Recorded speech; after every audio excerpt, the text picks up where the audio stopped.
Hey guys, welcome back to my YouTube channel. तो आज हम ड्रैगन गॉड सीरीज को फिर से कंटिन्यू करने जा रहे हैं। तो जैसे कि हमने प्रीवियस एपिसोड में देखा था, वो जो एल्डर होते हैं वो बोल रहा होता है कि लांजान्यू, बाइजुजू और टांग युगे उनका कंफर्म है कि वो टाइटल डूलाओ के लेवल पे हैं। उनको अगर आगे बढ़ना है, मतलब शर्क 7 मॉन्स्टर बनना है, तो ज्यादा प्रॉब्लम नहीं होगी, पर बाकी चारों के लिए लड़ना मुश्किल हो जाएगा। सीगोड पेविलियन की लीडर बोल रही होती है कि शर्क 7 मॉन्स्टर साथ के साथ ही होते हैं। ब्लाइंड डेट कॉन्फ्रेंस को स्टार्ट होने से पहले मैंने अपनी अनाउंसमेंट कर दी है, बाकी देखते हैं। तो एपिसोड नंबर 185 की स्टार्टिंग होती है। वो बोल रही होती है कि नेचुरली 1 वर्सेस 1 फाइट सही होगी नहीं, क्योंकि वो सीनियर्स के लिए भी ज्यादा सही नहीं होगी। एल्डर बोल रहा होता है कि अगर ऐसी बात है तो प्रॉब्लम नहीं होगी। मैंने एक्सपेक्ट नहीं किया था कि ज्वान्यू इतने ज्यादा आगे बढ़ जाएगा एक ही साल में। उसकी प्रीवियस स्लो ग्रोथ के कंपैरिजन में ये तो काफी ज्यादा डिफरेंट था। सीगोड पेविलियन की लीडर बोल रही होती है क्योंकि ज्वान्यू उनका बच्चा है, वो असली इनहेरिटर है ड्रैगन गॉड ब्लड लाइन का। अगर हम बोलें तो जो फर्स्ट प्रोस्पेरिटी थी कॉलेज की,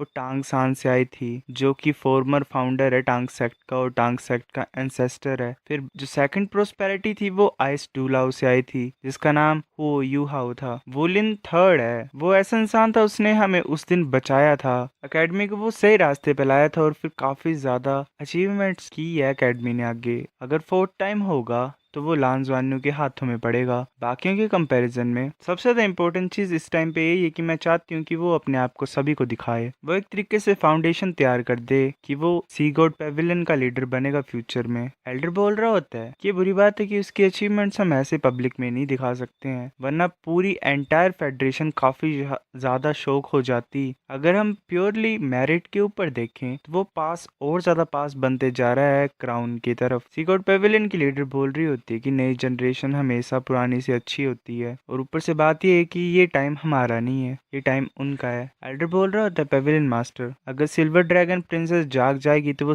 मतलब जितने भी हैं वो सभी चले जाएंगे। सी गॉड पेविलियन की लीडर बोल रही होती है तुम जीचन। वो मुड़ती है और जीचन को हक कर लेती है। जीचन बोल रहा होता है पेविलियन मास्टर। पेविलियन मास्टर बोल रही होती है कि हम 10,000 सालों से साथ में ही हैं, मैं उससे ज्यादा टाइम तुम्हारे साथ स्पेंड कर चुकी हूँ। इतने ज्यादा टाइम में क्या मैंने पता नहीं लगाया होगा कि तुम्हारे दिमाग में क्या है, और ऊपर से टाइम का कुछ कहना नहीं है, मेरे माइंड में सिर्फ एक फिगर ही है। मैं एक हड्डी किस्म की इंसान हूँ, मैं दूसरों की बातें मानती नहीं हूँ। 10,000 साल पहले तो मुझे एक मैड साइंटिस्ट भी माना जाता था। एक्चुअली मेरे पास कोई हर्ट नहीं बचा हुआ है, बात यह है कि मैं एक असली इंसान ही नहीं बची हुई हूँ। जीचन, तुम्हें खुद की खुशी ढूंढनी है। 3 वर्ड्स हैं जो मैंने कभी अपनी जिंदगी में किसी नहीं बोले, उसे भी नहीं बोला था मैंने, मतलब वुलिन की बात हो रही है, पर उन वर्ड्स को मैं तुम्हें बोलना चाहती हूँ। जीचन बोल रहा होता है उसे हक करके कि नहीं मत बोलो। पेविलियन मास्टर बोल रही होती शायद हम दोनों में एक चीज कॉमन है, हम दोनों काफी ज्यादा हटी किस्म के इंसान है। अगर मैं उससे नहीं मिली होती और तुम जैसे हटी किस्म के इंसान से मिली होती तो शायद हो सकता था कुछ, पर इस दुनिया में क्या शायद जैसी कोई चीज है क्या?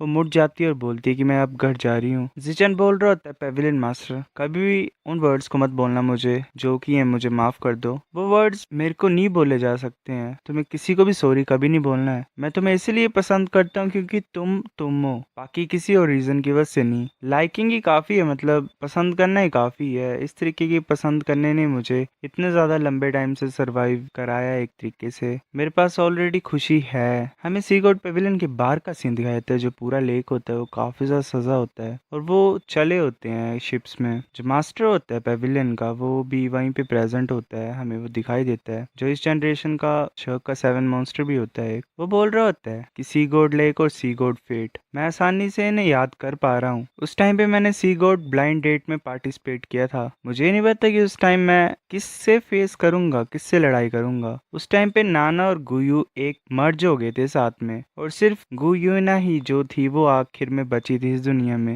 वेल गाइस, मुझे लगता है ये सबसे बड़ा स्पॉइलर मिल चुका है यहाँ पे साइलेंट 3 का। वो शायद दोनों एक ही एंटिटीज थी जो कि अलग हो गई थी और लास्ट में मिल गई होती हैं। सी गॉड पेविलियन की मास्टर बोल रही होती है सिर्फ तुम उसी के बारे में सोचते हो, मैंने सोचा था कि तुम आज के दिन नहीं आओगे। इंसान बोल रहा होता है ऑफ कोर्स मैं आऊंगा, आज के दिन मेरा बेटा ब्लाइंड डेट को अटेंड करेगा। एज अ फादर मैं कैसे यहाँ पे नहीं आऊंगा और देखूंगा नहीं, मैंने काफी ज्यादा इंपॉर्टेंट चीजें मिस की हैं उसकी लाइफ की, इस टाइम मैं मिस नहीं कर सकता हूँ। यार मुझे मत बोलना कि ये टांग वुलिन है, मैंने गलत इंसान पहचान लिया, शायद ये टांग वुलिन ही है गाइस। सी गॉड पेविलियन की मास्टर बोल रही होती है कि ये ब्लाइंड डेट कॉन्फ्रेंस एक इंपॉर्टेंट टेस्ट है उसके लिए और उसकी टीम के लिए, चाहे वो पास करेगा इस टेस्ट को या नहीं करेगा वो काफी ज्यादा इंपॉर्टेंट है उसके लिए। वुलिन बोल रहे होते हैं मुझे विश्वास है उसके ऊपर। ऐसे चले होते हैं हमें टांग वुलिन के दूसरे पेरेंट्स भी दिखाई देते हैं। उसकी मदर बोल रही होती है कि हस्बैंड ज़ुआनियो और जुजू फाइनली एक रिलेशनशिप बना रहे हैं, मैं काफी ज्यादा खुश हूँ। उसका फादर बोल रहा होता है कि हाँ हमें फाइनली डॉटर इन लॉ मिलेगी, चलो ये प्लान करते हैं कि उनकी शादी जल्दी हो। उसकी मदर भी हंस रही होती है। वो बात कर रहे होते हैं आपस में कि कल ज़ुआनियो ने बताया था कि टीचर नाना भी जल्दी जाग जाएगी, उनकी लेजेंडरी फैमिली जो है एक तरीके से वो मिल जाएगी दोबारा। फिर ऐसे में एक इंसान दिखाई देता है जो कि एंकर होता है। वो बोल रहा होता है लेडीज और जेंटलमैन, सी गॉड लेक सी गॉड फेट की बात कर रहे हैं। इस साल की blind date conference officially start होती है। इस साल की ब्लाइंड डेट कॉन्फ्रेंस काफी ज्यादा लाइवली है, पॉपुलैरिटी काफी ज्यादा बढ़ चुकी है। मैं ये होप करता हूँ कि सभी अपने लाइफ लॉन्ग पार्टनर को फाइंड कर लेंगे। मैं आज का होस्ट हूँ, मेरा नाम जेंग लोंग जियांग है। मैं इंट्रोड्यूस करना चाहता हूँ इस इंसान को जो मेरे साथ खड़ी हुई है। ये मेरी वाइफ है। इस ब्यूटी का नाम शानवी है। हमारा जो रिलेशनशिप था वो भी ब्लाइंड डेट कॉन्फ्रेंस में बना था। आज के इवेंट में कुछ लोगों को मैंने देखा है, फेमिलियर से लग रहे हैं। ये बुरी बात है कि कोई भी इन्हें चाहता नहीं है। जो कैंडिडेट्स होते हैं वो गुस्सा हो जाते हैं। जंग बोल रहा होता है, मतलब उसकी वाइफ बोल रही होती है कि तुम क्यों नफरत पैदा कर रहे हो। जंग बोल रहा होता है कि इनको मेरी खुशी फील करने दो, इससे ज्यादा हार्ड वर्क करेंगे इस ब्लाइंड डेट प्रोसेस में। जो टांग सेक्ट का लीडर होता है वो बोल रहा होता है, ये जंग ये सचमुच एक लिविंग ट्रेजर है, कैसी बातें कर रहा है ये। एल्डर बोल रहा होता है दूसरा टांग सेक्ट का कि इसकी अपीयरेंस से तुम बेवकूफ मत बनो, ये इंसान को ज्यादा ही बुरा है एक तरीके से। जंग बोल रहा होता है कि सी गॉड फेट डेटिंग कॉन्फ्रेंस का नाम तुम समझते ही हो, नाम से पता लग रहा है तुम यहाँ पे ब्लाइंड डेट के लिए हो। यहाँ पे तो तुम्हें नेचुरली अपने आप को बताना है कि तुम कैसे हो, ताकि जो ऑपोजिशन है वो फील कर पाए कि तुम कितने ज्यादा अच्छे हो। जो पहला लिंक है उसे लव एट फर्स्ट साइट बोलते हैं। ये अपॉर्चुनिटी है तुम लड़कों के लिए खुद को शो ऑफ करने की। तुम ताकत भी दिखा सकते हो या फिर कुछ स्वीट वर्ड्स भी बोल सकते हो। चलो बिना किसी देरी के स्टार्ट करते हैं पहले सेशन को, लव एट फर्स्ट साइट को। सभी को अपने आप को इंट्रोड्यूस करना है और अपने आप को शो ऑफ भी करना है, बाकी तुम्हारे ऊपर है। एक इंसान की बारी आती है। वो बोल रहा होता है कि लेडीज एंड जेंटलमैन, मेरा नाम जाओ जियान चैंग है। मैं वही इंसान हूँ जिसके बारे में जंग बोल रहा था कि जिसे प्यार नहीं करता कोई भी। मैं इनर कोर्टयार्ड में 3 साल पहले आया था इससे पहले, पर अभी तक मेरी कोई गर्लफ्रेंड नहीं है। एक्चुअली मैं काफी ज्यादा बिजी था कल्टीवेट करने के लिए, बाकी मैंने अपनी चीजों को फोकस नहीं किया, इसलिए मेरे को बुरा लगता है। मैं किस्मत में विश्वास रखता हूँ, तो मैं कुछ नहीं बोलूंगा उस पर्सन को जो मुझे चूज करेगा। यहाँ पे जो भी प्रेजेंट है वो वर्दी है मेरे को पाने के लिए। जो मुझे चूज करेगा मैं उसके साथ अपनी पूरी जिंदगी निभाऊंगा। वो अपनी रिंग्स को एक्टिवेट कर लेता है जो कि सारी ब्लैक रिंग्स होती हैं। टोटल में उसके पास 7 ब्लैक रिंग्स होती हैं और उसके पीछे एक ड्रैगन अपीयर हो जाता है। जॉनी सोच रहा होता है 9 रिंग्स। वेल मैं 7 कहाँ से गिन रहा हूँ। अच्छा इन्होंने 7 ही बताई है गाइस, वैसे 9 है। और सभी 10,000 ईयर की सोल रिंग्स हैं। ये तो एक टाइटल डूला हुआ है। इसकी सोल भी पावरफुल डार्क ड्रैगन है। ये अकेली उन सब ड्रैगन स्पीसीज में आती हैं जिनके पास पोटेंशियल है एक असली ड्रैगन में इवॉल्व होने का। ये सचमुच वर्दी है भाई कहलाने के लायक, क्योंकि जो डार्कनेस होती है ड्रैगन ब्रेथ की, उसके पास मिडिल लेवल ड्रैगन की ब्लड लाइन की ताकत होती है। ये डूला स्टार है मेरा घर। इतने ज्यादा फेमिलियर साउल मास्टर्स के आसपास रह के मुझे अच्छा लग रहा है। फेमिलियर सा सी गॉड लेक, फेमिलियर सा इटर्नल ट्री। यहाँ पे मुझे अलर्ट रहने की कोई जरूरत नहीं है, ना ही लड़कियों के कपड़े डालने की जरूरत है। मेरे को ज्यादा रिलैक्स फीलिंग आ रही है यहाँ पे और अच्छा लग रहा है। एक तरीके से घर में रहना अच्छा ही होता है। फिर ऐसे जो रेफरी होता है वो बोल देता है कि ग्रेट प्रेजेंटेशन। चलो नेक्स्ट वन की बात लगाते हैं। इंसान वहाँ पे आ जाता है और बोल रहा होता है कि डियर ब्रदर स्टूडेंट्स, मेरा नाम जांग युआन रोंग है। मैं 4 साल से इनर कोर्ट में हूँ। ऐसे मैं लंबा नहीं हूँ, पर ऐसा भी बोला जाता है कि छोटे लोग काफी ज्यादा अच्छे होते हैं। मैं एक ऐसी फीमेल क्लासमेट को फाइंड करना चाहता हूँ जो मेरे से छोटी हो, ताकि मुझे काफी टेंशन ना पड़े कि मैं मतलब छोटा हूँ और वो लंबी हो। मतलब एक तरीके से छोटी लड़की चाहिए गाइस इसे। वो बोल रहा होता है कि ये मेरी मार्शल सोल। वो अपनी मार्शल सोल को रिलीज कर देता है और जिसकी वजह से एक रेनबो जैसे बन जाता है। जॉनी सोच रहा होता है ये एक्चुअली में अजीब सी मार्शल सोल है, 2 मेन एलिमेंट्स के कॉम्बिनेशन से बनी हुई है। ये जो रेनबो मार्शल सोल है ये नेचुरल कॉम्बिनेशन है लाइट और वाटर का। जब इस तरीके की मार्शल सोल डिस्प्ले हो रही है, मुझे ये चीज पता नहीं कि कितनी ज्यादा पावरफुल होगी। काफी बड़ा रेनबो बन जाता है। जो लड़कियां होती हैं वो एक तरीके से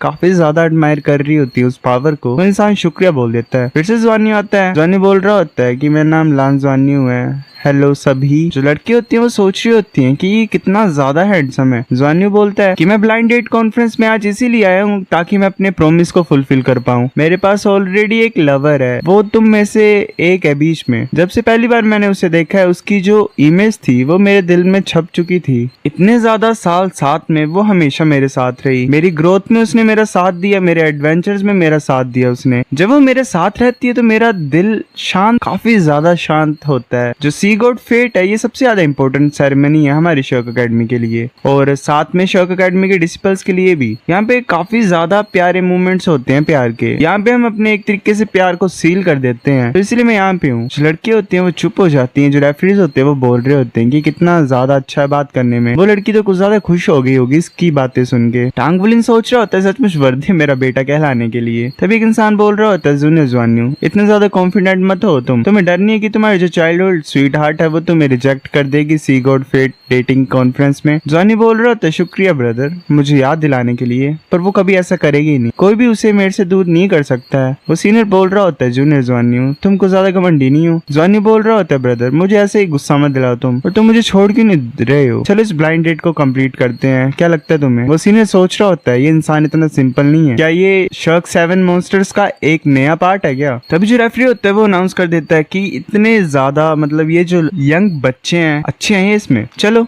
नेक्स्ट को लाते हैं। तभी टान जाओडाओ आता है और बोल रहा होता है कि जो मेरी गर्लफ्रेंड है वो तुम में से एक है, मतलब तुम में से एक बीच में है, वही वर्दी है मेरे लिए, तुम बाकी कोई भी नहीं हो। जो लड़की होती है वो गुस्सा हो जाती है। एक बोल रही होती है क्या बोल रहे हो तो मतलब एक तरीके से गुस्सा हो जाते हैं उसके ऐसे एरोगेंट वर्ड सुन के। एक बोल रही होती है कि तुम मतलब तुम सभी के पास गर्लफ्रेंड्स है तो तुम आए क्यों हो सी गॉड फेट डेटिंग कॉन्फ्रेंस में, मुसीबतें लाने के लिए आए हो क्या तुम यहाँ पे। टांजाओडाओ बोल रहा होता है कि मेरे को आना पड़ा उसकी वजह से, क्योंकि अगर मैं आता नहीं तो उसने बोला था वो मेरे से शादी नहीं करती फ्यूचर में, ये नेसेसरी है सेरेमनी। और रही बात कि तुम वर्दी नहीं हो मेरे लिए, वो एक्चुअल में इसीलिए है, मतलब ऐसा बोलो चलो मैं वर्दी नहीं हूँ तुम्हारे लिए, तुम मेरी बातों को ऐसे पसंद नहीं कर रहे हो। पर ये बात रीजन की तुम देख सकते हो खुद ब खुद ही कि क्या सीन है, तुम और मैं कंपेटेबल नहीं है। वो अपनी एनर्जी को रिलीज कर देता है जो कि एक तरीके से किलिंग इंटेंट ही होता है। जो लड़की होती हैं वो डर जाती हैं और सोच रही होती है कितना ज्यादा खतरनाक किलिंग इंटेंट है ये तो डरावना है। जुआन्यू बोल रहा होता है टियान के पास आके कि लड़कियों को डराओ मत तुम। टियान बोल रहा होता है ठीक है बॉस, मैं तो यहाँ पे लड़कियों को बता रहा था एक तरीके से कि हम यहाँ पे लड़कियों को तंग नहीं कर रहे हैं। जुआन्यू सोच रहा होता है कि जो ब्लडी स्वॉर्ड रोर है और जो डेविल सोल है ये जाओडाओ की ब्लड स्वॉर्ड है, एक तरीके मतलब फेमस मर्डर वेपन है। ये परफेक्ट मैच है प्याओ जाओजू के लिए जिसके पास डेविल मार्शल सोल है, मतलब दोनों कंपैटिबल है। एक के पास ब्लड स्वॉर्ड है और दूसरे के पास डेविल मार्शल सोल है, ये दोनों परफेक्ट है एक दूसरे के लिए। इन्हें इंटरनल डाइजेशन भी बोल सकते हैं 33 स्काईविंग्स के, मतलब ये भी 33 स्काईविंग्स का एक पार्ट होता है। रेफरी बोल रहा होता है कि ऐसा लग रहा है कि जो जूनियर है उसके पास ऑलरेडी पार्टनर है, चलो नेक्स्ट को देखते हैं। फिर ल्यू फेंग की बात आती है। ल्यू फेंग सभी को हेलो बोलता है और बोलता है कि मेरा जो मार्शल सोल है वो व्हाइट ड्रैगन स्पेयर है, मेरे पास 8 रिंग्स है। टॉनी सोच रहा होता है कि जो मेथड था ड्रैगन पावर क्वेंचिंग का उसकी वजह से ल्यू फेंग की जो बॉडी है वो काफी ज्यादा ग्रो हुई, खासकर उसकी ड्रैगन किंग की ब्लड लाइन भी। इस पीरियड में बाइजुजू के अलावा इसने भी काफी ज्यादा बेनिफिट किया बॉडी टेम्परिंग की वजह से। मुझे ये भी नहीं पता इस टाइम पे कि किस लेवल पे ल्यू फेंग की स्ट्रेंथ होगी इस टाइम पे। तभी टियान पूछता है कि बॉस ऐसा लग रहा है कि ल्यू फेंग ज्यादा नहीं सोच रहा है, मतलब इस सेरेमनी को ज्यादा सीरियसली नहीं ले रहा है।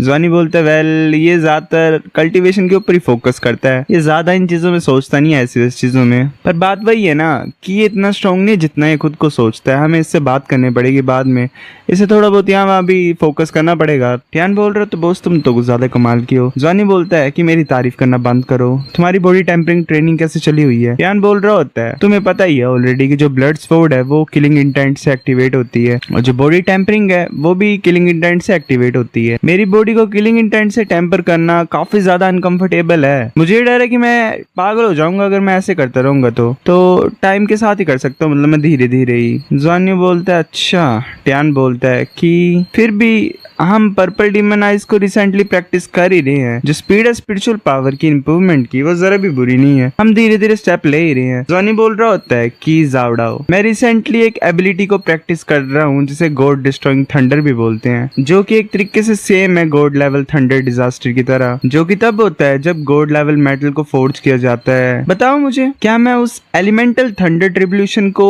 तुम्हारी बॉडी को टेम्पर करने के लिए यूज करूं? क्या वो इफेक्टिव होगा? शायद वो चीज तुम्हारे किलिंग इंटेंट को दबा के रखने के लिए काम आएगी। ध्यान डर जाता है और बोल रहा था, बॉस मुझे माफ कर दो, जो मेरी मार्शल सोल है वो 2 डार्क मतलब एलिमेंट से बनी हुई है। अगर तुम मुझे गॉड डिस्ट्रॉइंग थंडर दोगे तो मुझे लगता है कि मैं खत्म हो जाऊंगा।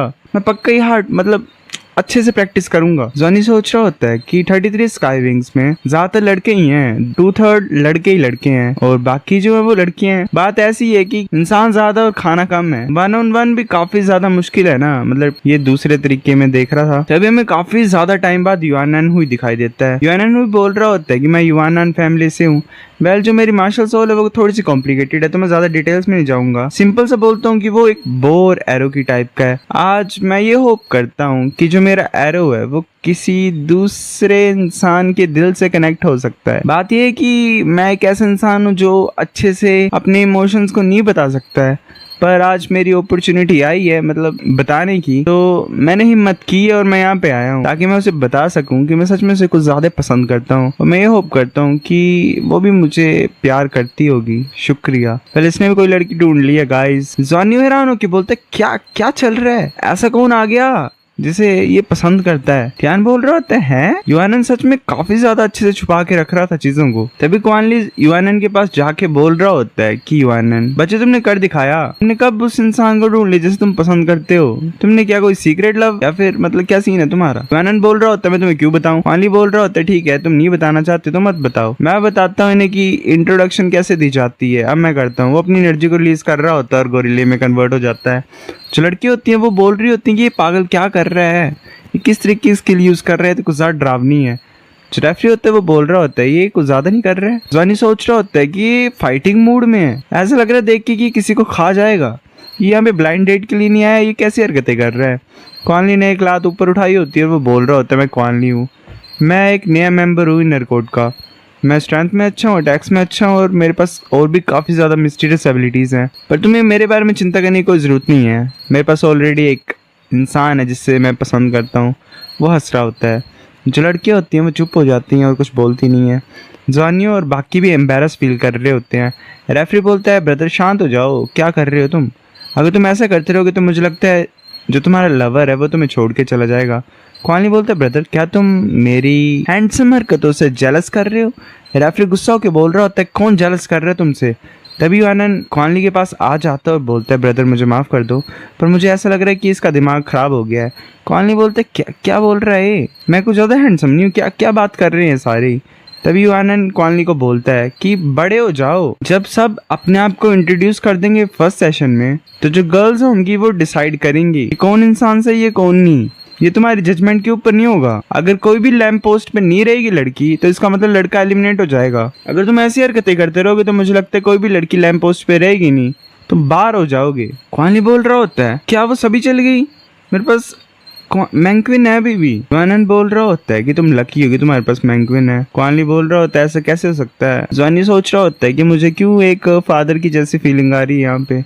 रेफरी कि सबसे ज्यादा इंपॉर्टेंट मोमेंट आ गया है, अब टाइम है लड़कियों का आने का। फीमेल रेफरी बोल रही होती है कि जैसे कि रूल्स हैं लड़कियों को पता लग गया लड़कों के बारे में। तो एपिसोड नंबर 187 की स्टार्टिंग होती है। वो बोल रहे होते हैं हम पहले लड़के से स्टार्ट करेंगे, जो भी लड़कियां उसमें इंटरेस्टेड हैं तुम अपने लैंप पोस्ट को रख सकते हो, और अगर तुम नहीं हो इंटरेस्टेड तो तुम उसे बुझा सकते हो। लड़कियां ध्यान दो, ऐसा तो ये तुम्हारा राइट है पर तुम्हें खुद सोचना है इसके बारे में। अगर तुम उस लैंप पोस्ट को मिटा दोगे मतलब बुझा दोगे तो तुम अपने प्यार को बाद में एक्सप्रेस नहीं कर सकते उससे। सेम ही चीज ये है कि जिस लड़के का लैंप पोस्ट बुझ चुका होगा उसके पास चांस नहीं होगा अपना प्यार बताने के लिए। मतलब कोई लड़की अपना लैंप बुझा देगी तो ना ही वो प्रपोज कर सकती है उस लड़की को और ना ही वो लड़का प्रपोज कर सकता है उस लड़की को। रेफरी बोल रहा होता है कि मैं यही सजेस्ट करता हूँ तुम सभी को कि सोच के करना, चांस देना, तुम इससे सही चलेगा, नेक्स्ट स्टेप में तुम्हारा हेल्प होगा। फीमेल रेफरी बोल रही होती है कि ठीक है चलो स्टार्ट करते हैं, प्लीज हमारे नंबर 1 लड़के को चूज करो, ब्रदर जाओ जियांग चांग मतलब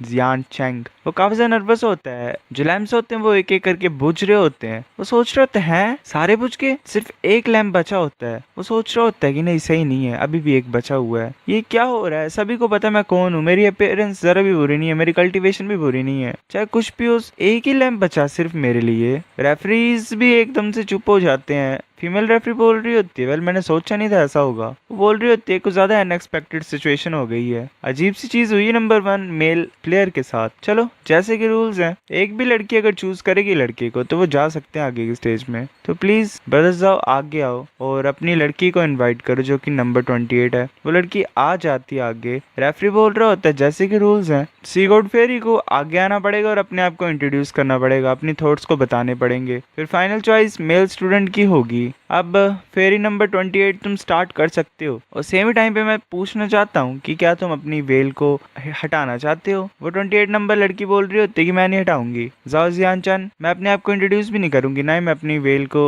रिमूव करूंगी। मैं सिर्फ एक ही चीज तुमसे पूछना चाहती हूँ, अपने आप को इंट्रोड्यूस करते वक्त तुमने बोला था कि अगर तुम्हें कोई चूज करेगा तो तुम भी डेफिनेटली उसे चूज करोगे और उसके साथ हमेशा रहोगे अपनी पूरी जिंदगी। क्या तुम अपने वर्ड्स को रखते हो या फिर तुम बदल जाओगे। यहाँ पे रेफरी सोच रहे होते हैं इसने सीधे सीधे ये बात बोल दी, अब यहाँ पे कर क्या सकते हैं, क्या ये चूज करेगा। अपेरेंस को देख कर तो ऐसा लग रहा है कि नंबर 28 सी गॉड फेरी कुछ ऐसे ही है, पर उस लड़के ने ये वर्ड्स बोले थे तो क्या वो अपने प्रॉमिस को तोड़ देगा। अगर वो अपने प्रॉमिस को तोड़ देगा तो जो भी लड़की है इनर कोर्ट की वो हमेशा इसे नफरत ही करती रहेंगी, वो कभी भी सी गॉड फेट में पार्टिसिपेट नहीं कर पाएगा। इनर कोर्ट में सभी को पता है कि जाओ जियान चैन एक अच्छा इंसान है, वो काइंड है सभी के लिए और उसके पास कोई हॉबीज नहीं है कल्टीवेशन के अलावा। कोई टारगेट कर रहा है जियान चैन को है ना, पर कौन कर सकता है ऐसा। फेरी बोल रही होती है नंबर 28 कि क्या तुम नहीं चाहते हो, अगर तुम्हारी हिम्मत नहीं है तो मत ही बोलो कुछ भी। क्या ये रिस्पॉन्सिबिलिटी वो इंसान ले सकता है अगर वो अपने वर्ड्स को फुलफिल न कर पाए। लड़की बोल रही होती है मुझे माफ कर दो सी गॉड फेरी नंबर 28 बोलने के लिए, पर मैं तुम्हें एक चीज बता देती हूँ, जो करंट सिचुएशन है वो अनफेयर है ब्रदर जाओ के लिए, क्योंकि तुम्हें ऑलरेडी इसकी सारी इन्फॉर्मेशन पता है और इसे तुम्हारे बारे में कुछ भी पता नहीं है। ये नॉर्मल है लोगों के लिए हेजिटेट करना। वो लड़की बोल रही होती है इसने ये वर्ड्स खुद बोले थे और इसने जब ये वर्ड्स बोले थे तो इसने ये नहीं बोला था कि ये डिसीजन तब लेगा जब हम इसे अपनी सारी इन्फॉर्मेशन बताएंगे। एक लड़के को अपने वर्ड्स रखने चाहिए, ये हटा नहीं सकता इन चीजों को, अगर बोल दिया तो इसे करना ही पड़ेगा। रेफरी बोल रही होती है, मतलब कुछ नहीं बोल पा रही होती। जाओ चैन बोल देता है कि हाँ तुम ठीक बोल रहे हो, मेरे को मानना पड़ना जो मैंने बोला है। बात यह कि हमेशा मैं बड़ा लो किस्म का इंसान था, मैं ज्यादा कुछ बोलता नहीं था, तो इसीलिए मैंने एक ऐसी लड़की मिस कर दी थी जिससे मैं काफी ज्यादा सालों से प्यार करता था। मेरे पास करेज नहीं थी कन्फेस करने की। नंबर 28 थैंक यू फेवर के लिए। अगर तुम सचमुच मेरे साथ रहना चाहते हो तो मैं एक्सेप्ट करता हूँ। ये मैटर नहीं करता कि एक इंसान बाहर से कैसा दिखता है। अगर तुम इनर कोर्ट के मतलब शर्क अकेडमी के इनर कोर्ट में हो तो तुम पक्का ही ऑनेस्ट और काइंड हार्टेड इंसान होगे। मैं तुम्हें सही तरीके से ट्रीट करूंगा। अगर तुम चाहती हो तो प्लीज मुझे अपना हाथ दो। ऐसे काफी ज्यादा शोर शराबा मच रहा होता है, लाइक स्पेशली जाओचन अपने हाथ को आगे कर देता है। रेफरी बोल रहा होता है कि जैसे कि रूल्स हैं गर्ल नंबर 28 तुम ब्रदर जाओ के साथ अटैच हो गए हो, तुम्हें अपने वेल को हटाना पड़ेगा। वो लड़की बोल रही होती है ये तुम्हारी चॉइस। वो अपनी वेल को हटा देती है। वो काफी ज्यादा सुंदर लड़की होती है। जाओ चैन शायद उसे जानता है। वो लड़की ऐसे बोल रही होती है कि तुम कुछ ज्यादा बेवकूफ हो। एक तरीके से ड्रामा ही हो रहा होता है स्टेज के ऊपर। वो लड़की रो रही होती है। जाओ चैन उसका नाम लेता है और वो एक दूसरे को हक कर लेते हैं। जो लड़की होती है पेंग, वो सोच रही होती है ये रो रहा है। वो इंसान बोल रहा होता है पेंग क्या मैं सपने में देख रहा हूँ, क्या सचमुच तुम हो। पहले वही लड़की होती है जिससे ये प्रपोज नहीं कर पाया होता है। रेफरी बोल रहा होता है कि ऐसा लग रहा है, मतलब मेरी बात सुनो तुम, आज की जो सी गॉड ब्लाइंड डेट है काफी ज्यादा हैप्पी मतलब खुशी भरा दिन है। जैसे कि रूल्स है तुम दोनों अब लाइफ टाइम के लिए साथ रहोगे, पर क्या तुम एक्सप्लेन करोगे कि यहाँ पे चल क्या रहा है। मेरा दिल कुछ ज्यादा धक धक कर रहा है। वो दोनों ऐसे हक करके खड़े होते हैं, फिर मतलब एम्बेरस हो जाते हैं और अलग हो जाते हैं। वो लड़की बोल रही होती है पेंग कि तुम किसी दूसरी लड़की को नहीं ढूंढ रहे थे। चंग बोल रहा होता है कि मैं तुम्हें चाहता हूँ, किसी को भी नहीं, मैं तुम्हें नहीं छोड़ूंगा इस टाइम पे। रेफरी बोल रहा होता है वेल बस हो गया, बस करो। और भी काफी ज्यादा सिंगल ब्रदर और जूनियर्स है यहाँ पे, बाद में अपना प्यार दिखाते रहना। तुम एक्सप्लेन तो कर दो चल क्या रहा है, वरना तुम्हें मार पड़ेगी बाकी लोगों से। जोचन गुस्सा होता है और बोल रहा था मुझे माफ कर दो, पर पेंग और मैं सेम कॉलेज के थे, सेम क्लास में। मैं काफी ज्यादा लंबे टाइम से उसे प्यार करता था, पर मुझे लगता था कि मैं उसके लिए काफी नहीं हूँ। मैं उसे ऐसे ही छुप के ही प्यार कर सकता था, दूर से ही। उसके कंपैरिजन में होने के लिए मैंने काफी ज्यादा हार्ड वर्क किया अपने आप को इम्प्रूव करते हुए। मैं हमेशा ये चूज मतलब यही चीज़ सोचता था, क्या मैं गैप को कम कर सकता हूँ अगर मैं अपनी स्ट्रेंथ को बढ़ाऊंगा तो। फिर ऐसे हम इनर कोर्ट में साथ में एडमिट हो गए। मैं तैयार था अपने प्यार को इजहार करने के लिए आज के दिन सी गोड फेट डेट पे। पर किसे पता था जब मैं ऐसा करने लगा तो मेरा पैर फिसल गया और मैं लेक के अंदर गिर गया। जैसे कि रूल्स है सी गोड ब्लाइंड डेट के, मैं एलिमिनेट हो गया उस टाइम पे और मैंने अपॉर्चुनिटी मिस कर दी। फिर उसके बाद मैं कुछ ज्यादा ही डरपोक था। जब से मैं लेक के अंदर गिर गया मैं दोबारा उसे फेस नहीं कर पाया। मैं भागते रहा उससे, ऐसे मिशंस में चला जाता था टाइम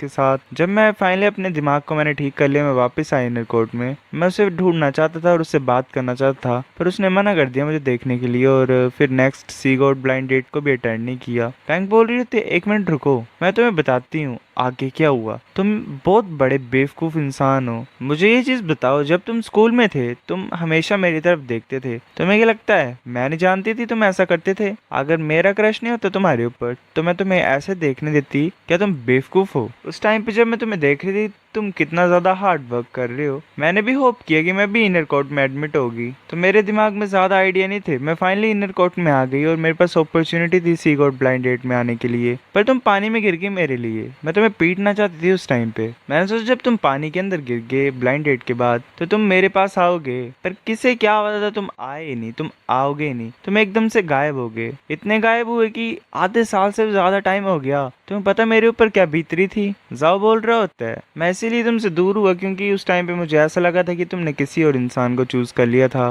पर जब मैं वापस आया तुमने कुछ चूज ही नहीं किया था। पैंक बोल रही होती कि जो मैंने चूज किया था वो मेरा भाई था। एक तरीके से मैं उसे चांस दे रही थी कि कैसे उसे ने आगे अपना प्यार इजहार करना है किसी लड़की को, और टिप्स एंड ट्रिक्स जैसी। क्या तुम बेवकूफ हो या फिर तुम बेवकूफ बनने की हरकतें कर रहे हो? तुम्हें पता नहीं है क्या चीजों के बारे में? बाकी सभी चुपचाप ऐसे खा रहे होते, शो को एंजॉय कर रहे होते हैं। वो बोल रही होती है कि जब तुम फाइनली आए, एक बार आए तुम मेरे को देखने के लिए, जब मैंने तुम्हें रिजेक्ट कर दिया तुम दोबारा आए नहीं। तुम ऐसे गायब होते रहते थे, कभी दिखते थे कभी गायब होते थे, कभी दिखते थे कभी गायब होते थे। इस तरीके का इंसान, मतलब क्या सीन है तुम्हारा? उस टाइम पे मैं काफी ज्यादा होपलेस थी। मैं सिर्फ कल्टीवेट करना चाहती थी। मैंने इतने 3 सालों में फिर तुम्हें कभी देखा ही नहीं। अगर मैं तुम्हें यहाँ नहीं मिलती दोबारा, मिशन के टाइम पे, तब तुमने मुझे बचाया था एक तरीके से। तुमने पूरी कोशिश की मुझे बचाने की। मैं ये सोचती थी कि तुम भूल गए होगे मेरे बारे में। आधे मंथ पहले ये बेवकूफ आया मेरे पास और मुझे बोला कि सी गॉड ब्लाइंड डेट में पार्टिसिपेट करना। इसकी इतनी हिम्मत थी मुझे ऐसा बोलने के लिए,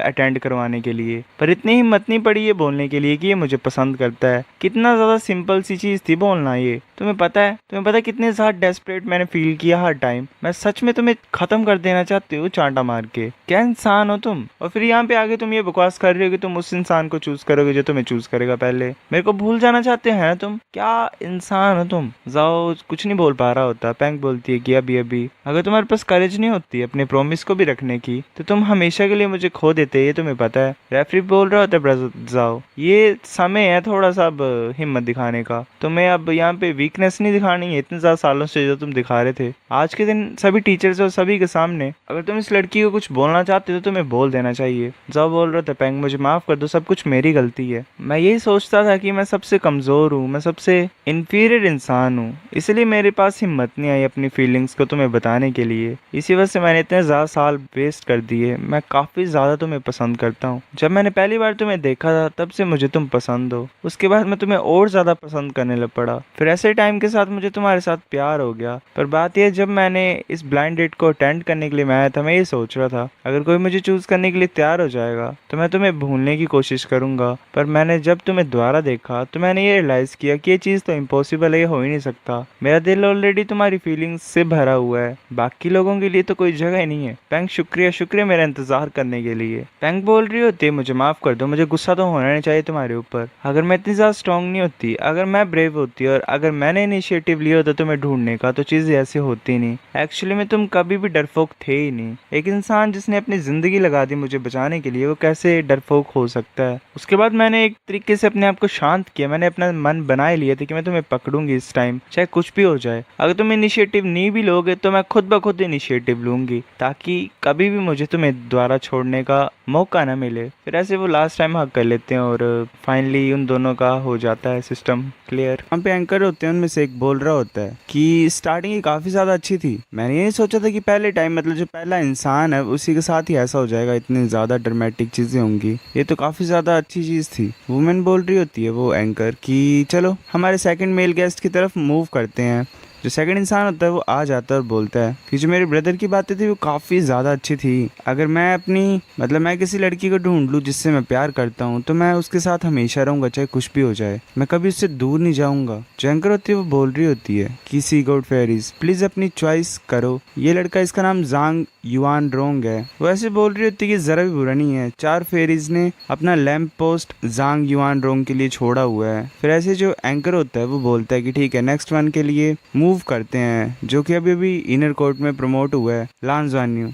एक मैं चीज़ तुम सभी को बता देता हूँ कि इसके दिमाग में ऑलरेडी एक लड़की है, तो तुम अपनी लाइट्स बुझा सकते हो अगर तुम्हारा मन करे तो। वैसे हंसते हुए बोल रहा होता है कि ज़ान्यू की फेवरेट गर्ल प्लीज़ अपने लैंप को मत बुझाना, तुम्हारा हाथ नहीं फिसलना चाहिए यहाँ पे। ज़ान्यू ऐसे बोल रहा होता है कांपते हुए कि अपनी बकवास करना बंद करो। जो फीमेल एंकर होती है वो भी ऐसे उसे चुप होने के लिए बोल देती है। एंकर बोल रहा होता है ठीक है फेरिस अपनी चॉइस करो। फिर ऐसे जो लाइट होती है वो बुझा नहीं रही होती है, वो कुछ ज्यादा ब्राइट तरीके से जल रही होती है। एंकर काफी ज्यादा कंफ्यूज होता है और बोल रहा होता है हमें चल क्या रहा है, Sea God Fair is already start हो चुका है, तुम अपनी लैंप पोस्ट को बुझा सकती हो। क्या तुम सच में अपने लैंप पोस्ट को इसके लिए जगा के रखना चाहती हो? पर इसके दिमाग में ऑलरेडी एक लड़की जिससे प्यार करता है। वो जो लड़कियां होती है वो बोल रही होती है तो क्या हुआ, अगर इसके दिमाग में कोई है या कोई नहीं है, हम लड़ नहीं सकते हैं क्या इसके लिए? तुम कुछ ज्यादा बकवास करते हो। एंकर गुस्सा होकर बोल रहा होता है कि ब्रदर तुम्हें रियलाइज हो रहा है कि तुम सारे लड़कों को अपना दुश्मन बना रहे हो इस टाइम पे।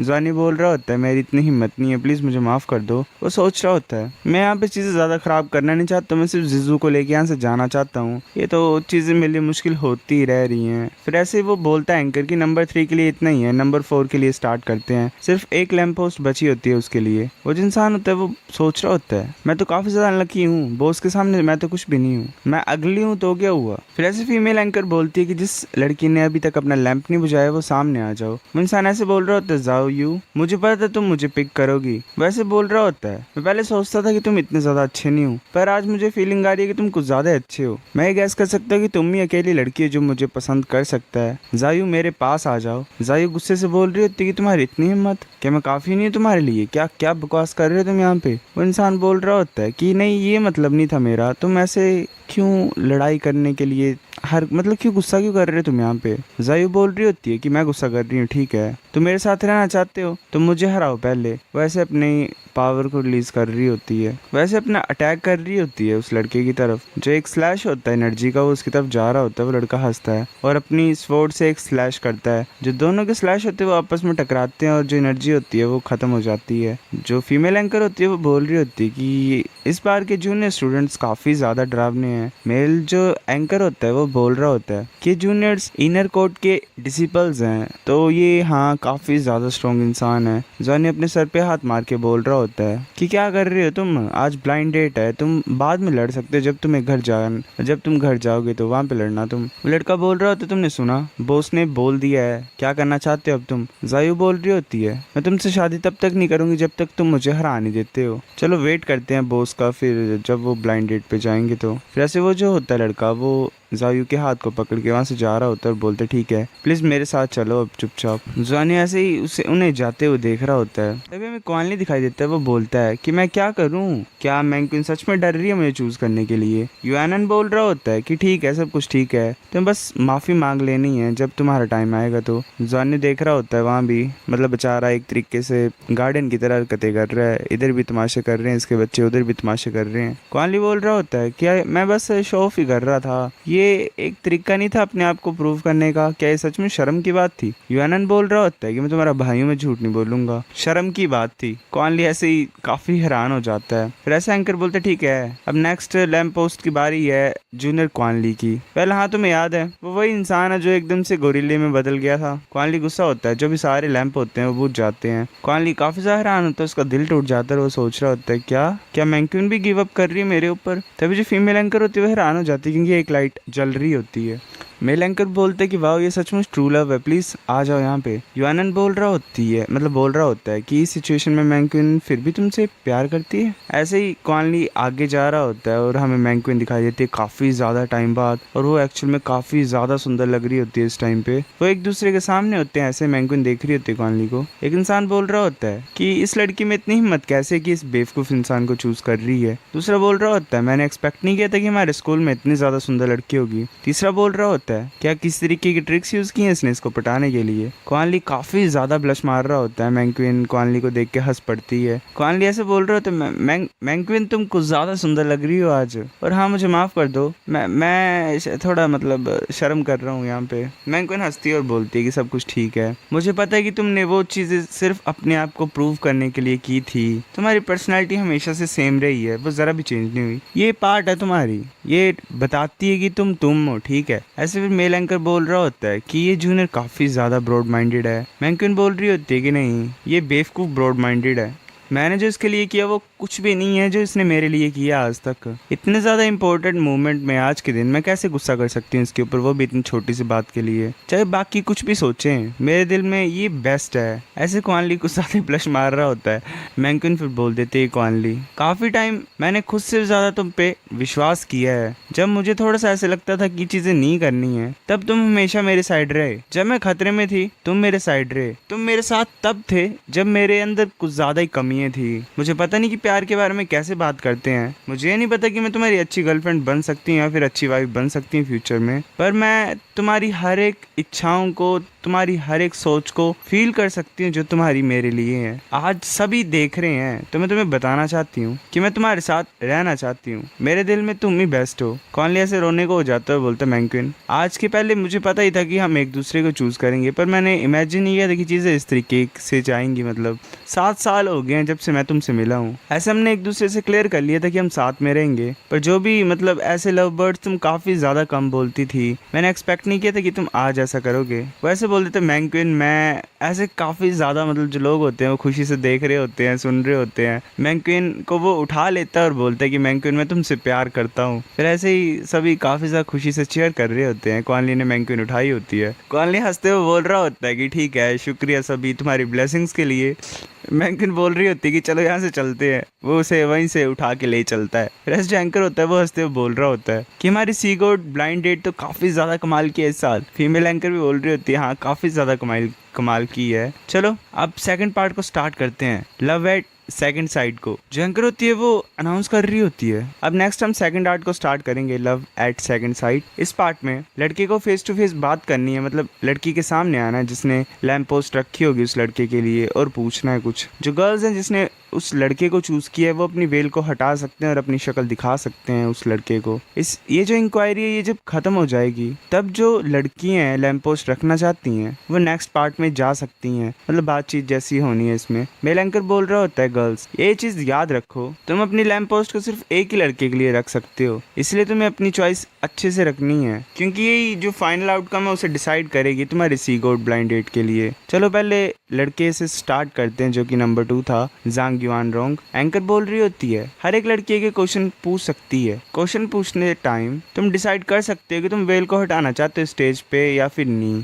ऑर्डर जो है उसके हिसाब से सी गोड नंबर 7 फेरी प्लीज बात करो, तुम पूछो। जो लड़की होती है वो पूछ रही होती है कि हेलो मैं पूछना चाहती हूँ कि तुम्हारी कोई गर्लफ्रेंड थी पहले, और अगर थी तो कितनी ज्यादा थी। जांग बोल रहा होता है कि वेल एक थी मेरी गर्लफ्रेंड पर ब्रेकअप हो गया। वो लड़की बोल रही होती है तुम अभी भी अपनी पुरानी गर्लफ्रेंड से प्यार करते हो। जांग बोल रहा होता है मैं तुमसे झूठ नहीं बोल सकता हूँ, मैं अभी भी उससे प्यार करता हूँ। हमने इसीलिए ब्रेकअप किया क्योंकि मैं बातें नहीं मानता था। वो अकेडमी को छोड़ के चली गई है, मुझे पता नहीं वो कहाँ पे है। मुझे नहीं लगता कि कभी मेरी जिंदगी में मेरे को चांस मिलेगा उसे देखने का दोबारा। ऐसे लाइट्स लगातार बंद हो रही होती हैं। जांग सोच रहा होता है कि ये हैरानी की बात नहीं कि लाइट ऑफ हो रही हैं। जांग बोल रहा होता है जो क्वेश्चन फेरी नंबर 16 ने मुझसे पूछा उससे मेरी पहले की मेमोरीज वापस आ रही हैं। जो मैं सोच रहा था कि मैं आसानी से जाने दे सकता हूँ वो अभी तक मेरे दिमाग से गया नहीं है। मैं ब्लाइंड डेट पे आ गया इस तरीके की मेंटालिटी के साथ। ये वेल डिसरिस्पेक्टफुल है तुम सभी के लिए, इसीलिए इस सी गोड ब्लाइंड डेट पे मतलब एक तरीके से वो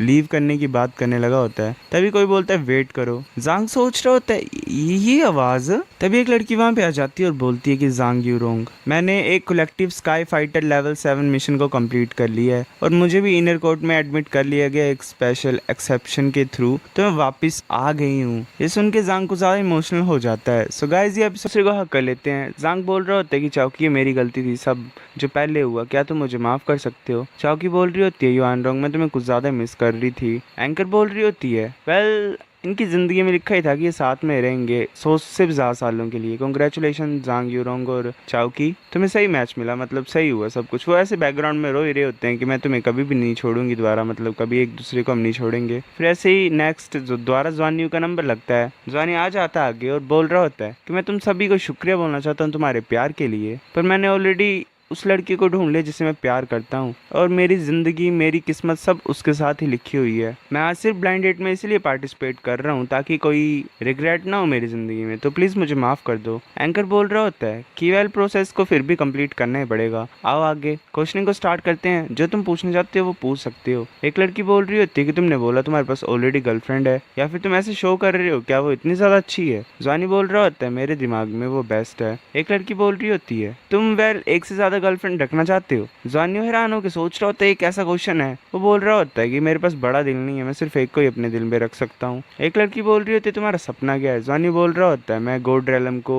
दोबारा बनाना चाहता हूँ। एक लड़की बोल रही होती है कितनी ज्यादा बड़ी बात बोली तुमने। दूसरी बोल रही होती है कि तुम्हारी करंट स्ट्रेंथ क्या है, तुमने बताया नहीं जब तुमने अपने आप को इंट्रोड्यूस किया था। ज्वानी बोल रहा होता है 6 रिंग। एक लड़की बोल रही होती है कि एक 6 रिंग वाला इंसान इनर कोर्ट में आया कैसे। चलो मैं एक क्वेश्चन पूछना चाहती हूँ क्योंकि तुम काफी ज्यादा सुंदर हो। एक दिन तुम्हारी मदर और जो तुम्हारी गर्लफ्रेंड है वो दोनों पानी में गिर गए, तो तुम किसे बचाओगे। ज्वानी बोल रहा होता है कि तुम लाइटें बुझा दो चुपचाप, पता नहीं क्या क्या क्वेश्चन पूछ रहे हो तुम। जो लड़कियां होती हैं वो ये सुन के गुस्सा हो जाती हैं और बोलती हैं कि ठीक है हम लाइट बुझा रहे हैं, कोई ज्यादा बड़ी बात नहीं है, तुम किस चीज के लिए ज्यादा प्राउड फील कर रहे हो। फिर ऐसे ही हमें बाइजुजू दिखाई देती है, वो सभी देख रहे होते हैं बाइजुजू की तरफ। ज्वानी आगे तरफ देख रहा होता है, बाइजुजू बोलते शुक्रिया। ज्वानी बोलता है कि तुम्हारा वेलकम। बाइजुजू ऐसे अपनी कैप को खोल देती है और हमें बाइजुजू दिखाई देती है। ज्वानी बाइजुजू को देख के वेल कुछ ज्यादा ही ब्लश मार रहा होता है। वैसे एक दूसरे की तरफ देख रहे होते हैं, जो एंकर होते हैं वो दोनों, वो बोल रहे होते हैं कितनी ज्यादा सुंदर है। बाकी सभी भी ऐसे बोल रहे होते हैं कि कितनी ज्यादा सुंदर लड़की है। टांग बुलिन भी देख रहा होता है और सोच रहा होता है कि ज्वानी तुम्हारा डैड को ज्यादा खुश है आज। एक और लड़की होती है, वो उसने भी अपनी लाइट बुझाई नहीं होती है। एंकर बोलते क्या तुम लांस जाने के लिए अपनी हेड को हटाने के लिए तैयार हो। वो लड़की बोल रही होती है कि नॉर्मली इनर कोर्ट में आने के लिए 7 रिंग क्राइटेरिया है, अगर तुमने काफी बड़ी अचीवमेंट्स भी की हुई हैं फिर भी 6 रिंग की कल्टीवेशन के साथ तुम कैसे आ सकते हैं इनर कोर्ट में। अगर तुम मेरे चैलेंज को एक्सेप्ट करोगे और अपनी स्ट्रेंथ को प्रूव करोगे तभी मैं अपनी लाइट को बुझाऊंगी। जॉनी बोल रहा होता है ठीक है अगर ऐसी बात है तो चलो करते हैं। वो अपनी सारी रिंग्स को एक्टिवेट कर लेती है और उसके हाथ में भी एक हैमर होता है। जॉनी सोच रहा होता है क्लियर स्काई हैमर। हमें फिर बताया जाता है कि पहले का जो हाउटियंस एक्ट था उसे नंबर 1 ऑफेंसिव वेपन, मतलब एक तरीके से ऐसा एक्ट था जिसपे ऑफेंसिव वेपन वगैरह बनाए जाते थे 10,000 साल पहले। लान जॉनियो का जो ग्रैंडफादर था टांग सान, उसने टांग सेट को फाउंड किया। वो पहला इंसान था, मतलब फर्स्ट जनरेशन जो थी शर्क 7 मॉन्स्टर्स की, उनमें से एक था वो। उसकी मार्शल सोल जो थी वो ब्लू सिल्वर ग्रास और क्लियर स्काई हैमर था। टांगुलिन ने अपने फादर की ब्लू सिल्वर ग्रास को इनहेरिट किया था, पर जैसे गोल्डन ड्रैगन किंग का एसेंस आया तो वो अपने फादर का स्काई हैमर स्पिरिट को नहीं इनहेरिट कर पाया, जो उसकी अदर साउल जो थी स्पिरिट थी। इसलिए लान जॉनी के पास भी नेचुरली चीज होगी नहीं। पर ये कोई डाउट नहीं है, मतलब अगर ब्लड की पर्सपेक्टिव की बात करें तो चाहे जितनी मर्जी दूर वो एक दूसरे से क्यों ना हो, फिर भी वो किसी तरीके से फील कर पाएंगे कि ये उनका ब्लड रिलेटिव है कि नहीं है। ऐसे जॉनियों के साथ भी रेजोनेंस ही हो रही होती है, उसकी ड्रैगन ब्लड लाइन निकल रही होती है बाहर की तरफ। जो उसका ड्रैगन होता है वो बाहर आके डरा रहा होता है, एक तरीके से उसका ओरा रिलीज हो रहा होता है। और जो लड़की होती है वो थोड़ी सी घबरा जाती है, वो सोच रही होती है चल क्या रहा है, मेरा माइंड एकदम से ब्लैंक कैसे हो रहा है, जो ब्लड है मेरी बॉडी के अंदर वो एकदम से ही कांप रहा है, बॉईल कर रहा है। नहीं, जो मेरी बॉडी है वो काफी ज्यादा ऐसे, मतलब मेरा कोई कंट्रोल नहीं उसके ऊपर और ये कांप क्यों रही है। जो पावर है हाउटियन हैमर की वो ऐसे धीरे धीरे कम क्यों होती जा रही है। ऐसी जो लड़की होती है वो नीचे गिर जाती है पानी के अंदर। बाकी बोल रहे होते हैं कि ये लड़की पानी के अंदर क्यों गिर गई, क्या हुआ एक्चुअल में ऐसा। एक लड़का बोल रहा होता है कि अभी भी हुआ क्या। हमें फिर एटर्नल स्काई सिटी का सीन दिखाया था, सी गॉड पेविलियन के 2nd फ्लोर का, था। जो नाना का एग होता है उस पर क्रैक पड़ जाता है, नाना वापस आने वाली होती है, हमें सरफेस दिखाई देता है लेक का। जॉनी बोल रहा होता है मुझे माफ कर दो, मैं तुम्हें ऐसे ऑफेंड नहीं करना चाहता, तुम्हारा नाम क्या है? वो लड़की ऐसे गुस्से से देख रही होती है और बाहर आ जाती है पानी के। वो बोल रही होती है कि मेरा नाम टांग जियोलिंग है। जॉनी बोल रहा होता है मेरी पहली बार था, मैं रे असली मतलब क्लियर स्काई हैमर को देख रहा था तो मैं कुछ ज्यादा ही फैसिनेटेड हो गया था, मैं काफी लर्न करना चाहता तुमसे आगे फ्यूचर में। फिर ऐसे ही मतलब वो ऐसे बता रहा होता है कि ये हमारी मतलब छोटी मोटी इंटरेक्शन की वजह से पानी में गिर गई। फिर ऐसे जो एंकर होता है वो बोलता है ठीक है जून एलान जॉनी, क्या तुम अपने सपनों की लड़की से मिलने के लिए तैयार हो? तभी बाईजुजू वहां पे आ जाती है जॉनी के सामने। जॉनी बाईजुजू की तरफ देख रहा होता है, वेल काफी खतरनाक इंटरेक्शन होता है उनका। उस टाइम पे लान जॉनी सिर्फ एक ही चीज फील कर पा रहा था कि उसका जो दिल है वो अजीब तरीके से मतलब अलग सी फीलिंग से भरा हुआ और सुंदरता से भरा हुआ है। वो समझ पा रहा था कि क्यों बाईजुजू चाहती थी कि वो सी गोड ब्लाइंड डेट को अटेंड करे। बिना सी गोड ब्लाइंड डेट के एक लव अफेयर एकेडमी में इनकम्प्लीट होता है और वो एक इनकम्प्लीट लव की तरह होता है। कुछ टाइम पहले इसके पेरेंट्स भी सी गोड ब्लाइंड डेट में एक दूसरे से प्यार में पड़े थे। जॉनी बोल रहा होता है जुजू मैं, बाईजुजू बोल रही होती है कि मैं समझती हूँ कुछ बोलने की जरूरत नहीं है। वैसे जॉनी के कंधों के ऊपर हाथ रख के बोलती है कि मुझे किस करो। जॉनी बोल रहा होता है ठीक है और वो वैसे ही करते हैं। वेल उनका मूवमेंट होता है वहाँ पे। टांग बुलिन और बाकी सभी देख रहे होते हैं। टांग बुलिन सोच रहा होता है कि वेल हमारी किस्मत को देखें तो ये इनकी किस्मत काफी ज्यादा अच्छी है। जो सी गोड ब्लाइंड डेट थी 10,000 साल पहले, उसने मेरे को काफी ज्यादा कंफ्यूज कर दिया था और उसके कुछ ही टाइम बाद एक बहुत बड़ी वो दुर्घटना सी घट गई। इतने ज्यादा सालों बाद अगर मैं वापस टाइम में देखूं फिर भी मैं उन मेमोरीज को नहीं भुला सकता हूँ। लास्ट तक कि वो और मैं हमेशा ऑपोजिट साइड में ही खड़े रहते हैं, मतलब खड़े रहते रहे। क्या ही कर सकते हैं, मतलब हमारा रिलेशनशिप काफी ज्यादा पेचीदा सा था। हमारे कंपैरिजन में जो मेरे बेटे का रिलेशनशिप है वो कितने ज्यादा स्मूथली चला हुआ है, जो कि कितना ज्यादा अच्छी बात है। मैं यही विश करता हूँ कि मेरी किस्मत भी इसकी तरह हो, ताकि मुझे भी अपनी ज़िंदगी का मतलब जो मेरी ज़िंदगी का प्यार है वो मिल जाए और मैं भी उसे ऐसे ही गले लगा सकूं। वैसे सोच रहा होता है कि तुम कब जागोगी, तभी एंकर बोल रहा होता है 3 लाइफ टाइम साथ में मतलब 100 साल इकट्ठे। ऐसे जवानी को ब्लेसिंग मिल रही होती है जुजू को भी। बाकी सभी कॉन्ग्रेचुलेशन दे रहे होते हैं, बाकी सभी देख रहे होते हैं उन्हें। जवानी के पेरेंट्स भी बोल रहे होते हैं कि मैं कुछ ज़्यादा ही खुश हूँ, मतलब मेरे बेटे। वो बोल रही होती है उसकी मदर भी कि हाँ ये तो वैसे ही है जैसे जब हम यंग थे। जवानी और जुजू एक दूसरे को वेल मतलब उन सभी को शुक्रिया बोलते हैं। जुजू थोड़ी सी मतलब शर्मा रही होती है, तभी जो पूरा का पूरा सी गोड पेविलियन होता है वो कांपने लग पड़ता है। बाकी सभी हैरान हो जाते हैं क्योंकि ये काफी बड़ा चेंज होता है। तभी ऐसे आसमान फटता है और उससे सिल्वर लाइट नीचे आ रही होती है। जवानी हैरान होकर बोल रहा होता है क्या क्या ये टीचर नाना है? तभी जो एल्डर होता है वो पेविलियन मास्टर को पूछता है कि क्या ये वही होगी? टांगबुलिन ऐसे ही ऊपर की तरफ देख के बोल रहा होता है नाना क्या तुम हो ये, क्या तुम फाइनली जाग गए हो? हमें ऐसे स्पिरिट टावर का सीन दिखाई देता है। बाकी सभी देख रहे होते हैं फ्लक्चुएशन को एनर्जी की। एक इंसान बोल रहा होता है कि वो वापस आ गई है। ये सच्ची बात है कि वो वापस आ गई है। फेडरेशन की इंफॉर्मेशन बिल्कुल सही थी। जो पहले की रूलर थी साउल बीस्ट वर्ल्ड की वो वापस आ गई है और वो टावर ओनर भी है हमारे स्पिरिट टावर की। टावर मास्टर ये अब हम क्या करें? जो टावर मास्टर होता है वो बोलता है कि हाँ ये एक टाइम पे ओनर थी हमारे टावर की, पर वो हमारे टावर की कभी साइड उसने ली ही नहीं। मैंने ऑलरेडी गेस किया था कि गोल्डन ड्रैगन टांगवुलिन भी वापस आ गया है और सिल्वर ड्रैगन भी वापस आ ही गई होगी। अब बात यह कि कोई भी ऐसी फोर्स नहीं बची हुई है इस दुनिया में जो कि शर्क अकेडमी और टांग सेट के अगेंस्ट में लड़ सकती है। मेरे नाम में एक कॉन्ग्रेचुलेशन लेटर भेज दो तुम शर्क अकेडमी में, कल सुबह ही करना है जल्दी से जल्दी, जितना हम्बल हो सके उतना ज्यादा होना और सेंड मतलब गिफ्ट भी भेजना है। एक एल्डर बोल रहा होता है टावर मास्टर तुम लड़ना नहीं चाहते थे? वो शर्क अकेडमी की हेल्प नहीं कर पाएंगे है ना, क्योंकि वो जो बात थी वो 10,000 साल पहले की थी। टावर मास्टर बोल रहा होता है लड़ना शर्क अकेडमी के साथ कम्पीट करना ही क्यों है? उनके पास 2 सुपर गोड लेवल एक्सपर्ट हैं जो कि इन्फॉर्मेशन है हमारे पास। उनका जो बेटा है शर्क अकेडमी में उसे शर्क अकेडमी ट्रेन कर रही है और बड़ा कर रही है। वो क्यों नहीं शर्क की साइड लेंगे? क्या बात कर रही हो तुम? फिर हम ऐसे सी गोड लेक का सीन दिखाया था, ऐसे एनर्जी इकट्ठा हो रही होती है काफी ज्यादा और वो सारी नाना के साथ मर्ज हो रही होती है। नाना फाइनली वापस आ जाती है और ऐसे एनर्जी को अब्सॉर्ब कर रही होती है। बाकी बोल रहे होते हैं ये कौन है? जॉनी ऐसे बोल रहा होता है कि नाना टीचर नाना क्या ये तुम हो? पहले बेवकूफ अभी मदर नहीं बोल सकता है। ऐसे टांगबुलिन जल्दी से आगे इधर भाग रहा होता है और बोलता है नाना। नाना ऐसे पीछे मुड़ के देखती है। टांगबुलिन बोल रहा होता है कि फाइनली वो ऐसे रो पड़ता है। बुलिन सोच रहा होता है कि 10,000 साल की सेपरेशन के बाद हम एक दूसरे को देख रहे हैं। ये तो ऐसा है कि 10,000 साल पहले की जो मेरी मेमोरीज हैं वो वापस आ रही हैं। वापस क्या आ रही है? मेरे दिमाग में छपी हुई थी। ये अभी भी क्लियर है जैसे वही सीन है, मतलब वो ऐसे याद कर रहा होता है जब उसे पहली पहली बार वो दिखी होती है, जैसे नाना बैठी होती है साइड में और वो बोल रहा होता है कि मैंने तुम्हें कभी नहीं देखा, क्या तुम भिखारी हो। पहले अगर साउलैंड 3 तुमने देखी है, जो मैंने साथ साथ में मैं कवर कर रहा हूँ, तो तुम्हें सारी ये मेमोरीज याद आ रही होंगी। मेमोरीज का तुम्हें पता ही होगा कि क्या चला हुआ स्टोरी में और क्या क्या हुआ था। ऐसी सारी बातें याद आ रही होती हैं। लाइक वुलिन को बोल रहे होते हैं कि ये तुम्हारी टर्न है, तुम्हारे पास एक ही मिनट है। वुलिन बोल रहा होता है कि गुयू, इस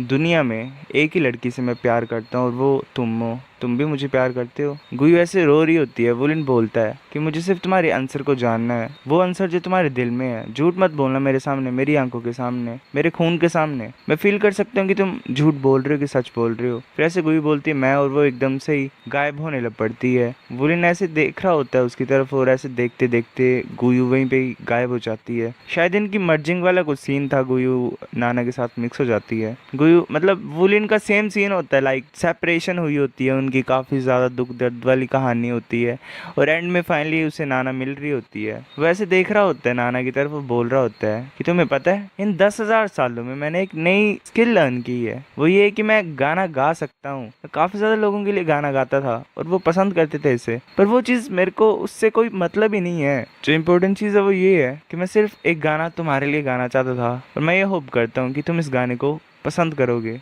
बताने लग पड़ता है कि उस दिन को सोच के जब 10,000 साल पहले तुम मुझे मिले थे और मैं तुम्हें मिला था। 6 साल की नायर मेरी बहन बन गई। मतलब तुम्हें पता चाइनीज है तो एक्चुअल में जो बहन होती है इनकी वो बहन होती नहीं है। फिर उस दिन की याद करूँ मैं जब तुम मेरे को शर्क में मिले थे, मैं तुमसे मिला था। गुयू मेरी जिंदगी में आई। उस टाइम पे हम अच्छी चीजों को नहीं जानते थे, हम एक दूसरे की इच्छाओं को, सोच को नहीं समझ पाए। मुझे बस वही स्टीम बन का टेस्ट याद है और वो चिंता जो तुम्हारे आसपास रहती थी हमेशा। तुम हमेशा मेरे साथ रहते थे, मुझे काफी अच्छा लगता था। और मुझे पता नहीं वो जो तुम्हारे साथ रहना मेरे दिल में कैसे कैसे जगह बनाने लग पड़ा। जब मैं तुम्हारे बारे में सोचता था तो मुझे तुम्हारी याद ही आती थी। मैं हमेशा तुम्हारी साइड रहना चाहता था। 10,000 साल पहले की बात करें तो सी गॉड फेट ने हमें द्वारा मिलाया था।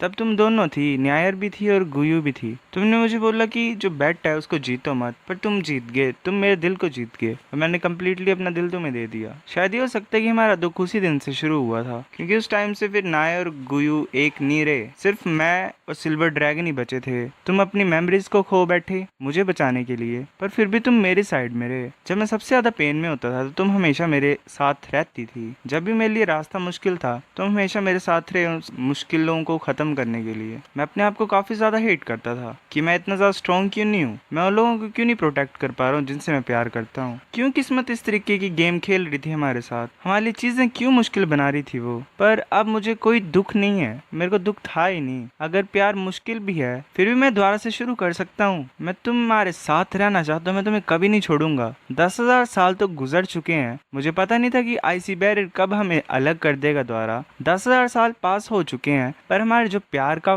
फ्रूट है वो दोबारा से मैच्योर हो गया है। ऐसे वो बार बार 10,000 साल की बात कर रहा था कि तुम मेरे साथ वापस आ गए हो। अब इस वर्ल्ड में कोई भी गोल्डन ड्रैगन और सिल्वर ड्रैगन नहीं है, सिर्फ मैं और तुम ही है इस दुनिया में। ये सुन के नाना भी रोने लग पड़ती है। वुलिन उसे ऐसे गुयू बोलता है और उसे हक कर लेता है। ऐसे उनका फाइनली 10,000 साल बाद का रियूनियन कंप्लीट हो जाता है। जो पेविलियन मास्टर होती है वो भी देख रही होती है और सोच रही होती है कि 10,000 साल बाद ये दोबारा सीगोड लेक में मिल गए, ये एक दूसरे को देख रहे हैं, इनकी नजर एक दूसरे के ऊपर है। लव एट फर्स्ट साइट, प्यार कंफर्म भी हुआ। 3 जिंदगियों तक इनकी जिंदगी अब जुड़ी रहेगी। कितना ज्यादा परफेक्ट है ये। वो ऐसे एक दूसरे को हक कर ले होते हैं। जॉनी बोल रहा होता है कि जीजू तुम देख सकते हो कि कितने ज्यादा प्यार से एक दूसरे को हक कर रहे हैं। फिर ऐसे नाना बहुत जोर से टांग वुलिन को चांटा मार देती है। वो बोल रही होती है कि तुम कौन हो। ये देख के जॉनी भी हैरान हो जाता है, जीजू भी हैरान हो जाते हैं, बाकी सब भी काफी ज्यादा हैरान होते हैं, पेविलियन मास्टर तक हैरान होते हैं। जॉनी सोच रहा होता है क्या हुआ यहाँ पे। वो काफी ज्यादा गुस्सा होती है नाना। टांग वुलिन हैरान होता है और बोलते है गुयू ये मैं हूँ, मैं टांग वुलिन हूँ। नाना बोल रही होती है कि तुम ली गोंगजी नहीं थे, तुम कब से टांग वुलिन बन गए। वुलिन सोच रहा होता है कि मेरे को अपनी याददाश्त आ गई थी, पर ऐसा लग रहा है कि गुयू को अभी भी उसकी याददाश्त नहीं आई है। अब अगर इसके पर्सपेक्टिव से बात करें तो मैं ऐसे ही एक ऐसा लड़का लग रहा हूँ जो जबरदस्ती कर रहा था। तभी ज्वान्यू पीछे से मोम करके आवाज लगाता है। ये देख के नाना को शायद मेमोरीज आ जाती हैं। वो बोल रही होती है कि ज्वान्यू मेरे बेटे। ज्वान्यू हक कर लेता है नाना को और वो बोल रहा होता है कि मॉम तुम फाइनली जाग गए हो। बाकी सभी जो होते हैं वहाँ पे प्रेजेंट वो काफ़ी ज़्यादा खुश होते हैं, लाइक कि इतने ज़्यादा टाइम के बाद ये तीनों द्वारा मिल गए, कितना ज़्यादा अच्छा। ये टांगुलिन सोच रहा होता है कि हाँ ये क्लियरली 3 लोगों की फैमिली है, पर मैं भी नहीं होना चाहिए इनके साथ। मेरी वाइफ को मैं याद नहीं हूँ, सिर्फ वो मेरे बेटे को याद कर रही है। मुझे मर जाना चाहिए, मैं क्या कर रहा हूँ यहाँ पे, मैं भी अपनी वाइफ के क्लोज में आना चाहता हूँ। जॉनी बोल रहा होता है कि मोम वापस आ गई, टीचर नाना वापस आ गई है। इस टाइम पे मेरे को तो काफ़ी ज़्यादा खुशी है, ये खुशी तो उससे भी ज़्यादा है कि मैंने ड्रैगन गॉड का स्टेटस अचीव कर लिया हो। फिर वो दोबारा पूछता है कि मोम तुम्हें याद है ये? वो टांग वुलिन की तरफ इशारा करके बोलता है। नाना देखते है वुलिन की तरफ और बोल रही होती है कि ये ज़रा भी अच्छा इंसान नहीं है। जॉनी काफ़ी हैरान होता है, फिर बोल रहा होता है कि मोम ये अंकल ली, ये तुम्हें याद नहीं है इनके बारे में? नाना बोल रही होती है कि मुझे पता है, ये वो इंसान है जो गाना गाता है, पर इसने मुझे हक क्यों किया? जॉनी बोल रहा होता है वेल मोम, कुछ चीज़ें मुझे लगता है कि हमें सही तरीके से बात करके क्लियर करनी चाहिए। तुम मेरे ऊपर विश्वास करते हैं ना, तो चलो एक शांति भरा प्लेस ढूंढते हैं, मैं सब कुछ तुम्हें बता दूंगा। नाना उसके हाथ को पकड़ती है और बोलती चलो चलते हैं। वो फिर ऐसे एक जगह पे होते हैं, वहाँ पे नाना होती है। जॉनी टांगवुलिन के साथ जाके बोल रहा होता है कि डैड मोम की जो मेमोरी है वो पूरी तरीके से वापस नहीं आई है, तो मुझे लग रहा है कि हमें एकदम से चीज़ें इतनी फास्ट नहीं करनी चाहिए। मुझे लग रहा है कि तुम्हें दोबारा से फ्लर्ट करना पड़ेगा इनके साथ और एक बार फिर से अपने प्यार में इन्हें डालना पड़ेगा। जब आपने गाना गाया तो ये रो रहे थे, इसका मतलब ये पूरे तरीके से आपको नहीं भूले हैं। वुलिन बोल रहा होता है कि अपनी वाइफ के साथ दोबारा फ्लर्ट करूं मैं? वो सोच रहा होता है हाँ, अगर इसे मैं याद नहीं हूँ पर फिर भी थोड़ा बहुत इंप्रेशन तो है इसका मेरे ऊपर, और ऊपर सबसे ज़्यादा इंपॉर्टेंट चीज़ ये है कि ये किसी और को ऐसे एक्सेप्ट नहीं कर सकती है। चाहे अपनी मेमोरीज को दोबारा रिगेन नहीं करे, फिर भी क्या ही है, चीज़ों को भूलना जो इतना गंदा हुआ था पिछले 10,000 साल पहले, वो शायद ज़रा भी बुरा नहीं होगा। शायद हमारा रिलेशनशिप और अच्छा हो जाए। जुजू भी हक कर लेती है नाना को और नाना बोल रही होती है कि जॉनी जीजू हम कभी भी अलग नहीं होंगे। जॉनी बोल रहा होता है कि वेल बात ये है कि तुम्हें हमारी लास्ट मीटिंग याद है, जब तुम पहली बार अंकल ली से मिले थे? तुम्हें कुछ हो गया था, तुम्हें सरदर्द भी हुई थी मिलने के बाद। अंकल ली ने फिर तुम्हें कॉन्सर्ट अटेंड करने के लिए भी बुलाया था। तुम्हें पता है कि तुम अपनी पहले की जो याददाश्त है तुम्हारी वो खो चुके हो तुम। अब हमें यही चीज़ पता है कि तुम और अंकल ली किसी स्पेशल रीजंस की वजह से नॉर्थ में फ्रीज हो गए थे 10,000 साल के लिए। कुछ साल पहले तुम दोनों को अलग अलग करके रेस्क्यू किया गया। मेरे फादर और मदर ने मुझे बताया कि मुझे भी एक्सट्रीम नॉर्थ में ही पाया गया था, मतलब ढूंढा था मुझे। जब मुझे ढूंढा गया तो मैं भी तुम्हारी तरह ऐसे ही एग में था, मतलब आप जब सो रहे थे अभी अभी तो आप भी एग में थे, मैं भी उस टाइम में एग पे था। और उस एग के सरफेस के ऊपर गोल्डन और सिल्वर ड्रैगन की मार्किंग थी। जो सिल्वर ड्रैगन की मार्किंग है वो नेचुरली तुम्हारी है, पर तुम्हें ये चीज़ भी समझनी चाहिए कि तुम अकेले मेरे को नहीं मतलब वो कर सकते हो, लाइक तुम अकेले मेरे पेरेंट नहीं हो सकते हो। तो मेरे फादर की गोल्डन ड्रैगन मार्किंग भी थी उस एग के ऊपर। 10,000 साल पहले 2 सबसे ज्यादा ताकतवर लोग होते थे जो कि डूला कॉन्टिनेंट के टॉप पे होते थे। उनने पूरी इंसानियत को बचाया। वो सी गॉड पेविलियन के मास्टर थे शर्क अकेडमी के उस टाइम के, टांग वुलिन, जिनके पास गोल्डन ड्रैगन मून सॉन्ग का आर्मर था। और दूसरा जो इंसान था सबसे ज्यादा ताकतवर, वो टावर मास्टर थी स्पिरिट पगोडा की उस टाइम की, जिसका नाम गुयू था। उसके पास silver dragon moon language battle armour था। गुयू बोल रही होती है, मतलब नाना बोल रही होती है कि सुनने में ऐसा लग रहा है कि मैं जानती हूँ, ऐसा लग रहा है मैंने सुना है। जॉनी बोल रहा होता है कि वो दोनों तुम थे और तुम मेरे पेरेंट्स हो। तो पहले डैड ने तुम्हें देखा कि तुम हाँ ठीक हो चुके हो, तो वो काफी ज्यादा एक्साइटेड हो गए थे उस मोमेंट पे, और वो अपने आप को रोक नहीं पाए और उन्होंने आपको हक कर लिया। जो गाना फादर ने तुम्हारे लिए गाया है वो स्टोरी थी जो भी तुम दोनों के बीच में हुआ था उस टाइम पे। नाना बोल रही होती है तो तुम्हारा मतलब मैं तुम्हारी मदर हूँ और ये तुम्हारा फादर है, तो हम, जॉनी बोलता हाँ सेम ही, तुम दोनों शादीशुदा कपल्स हो। नाना बोल रही होती है कि नहीं ये सही नहीं है, मेरे पास थोड़ी बहुत मेमोरीज है, मैं श्योरिटी से बोल सकती हूँ कि मेरी कभी शादी नहीं हुई। जॉनी हैरान हो जाता है। वुलिन मतलब बोल रहा होता है कि हाँ ये सही बोल रही है, उस टाइम पे हम अलग अलग पोजीशंस पे थे, ये अपने आप को सेक्रीफाइस करने के लिए इसने मतलब मान गई थी ये मेरी इच्छाओं को पूरा करने के लिए। तब हमने शादी नहीं की थी, पर बात ये थी कि इसने मेरे प्रपोजल को मना कर दिया था। पर मुझे ये चीज़ याद है कि इसने मेरी एंगेजमेंट रिंग को एक्सेप्ट किया था और वो रिंग तुम्हारे हाथ में है जॉनी।